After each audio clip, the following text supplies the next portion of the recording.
શક્તિશાળી બનવું હોય તો વીર્યવાન વાળા નામના દેવની આરાધના કરો. રાજ્યનું સુખ જોતું હોય તો વૈશ્વદેવોની આરાધના કરો. સારું આયુષ્ય જોતું હોય, આપણું આયુષ્ય આગળ વધે, અશ્વિની કુમારોની આરાધના કરો. પુષ્ટિ પ્રાપ્ત કરવા માટે ઈલાની આરાધના કરો. પ્રતિષ્ઠા જોતી હોય, પ્રતિષ્ઠા એટલે કે માભો, લોકો આપણને પૂછીને કામ કરે. પ્રતિષ્ઠિત વ્યક્તિ બનવું હોય તો એના માટે લોકમાતરની આરાધના કરો.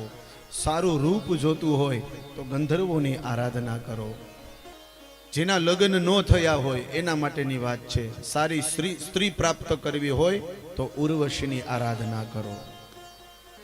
યજ્ઞ કર્મ પ્રાપ્ત કરવા હોય તો યશસ કામની આરાધના કરો. સારી વિદ્યા પ્રાપ્ત કરવી હોય ને તો ગણપતિની આરાધના કરો.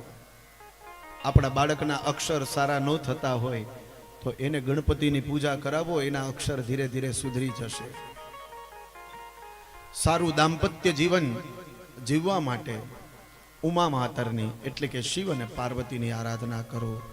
આ રીતે જે જે દેવતાઓની તમે આરાધના કરો એ દેવતાઓ તમારા ઉપર પ્રસન્ન થાય છે.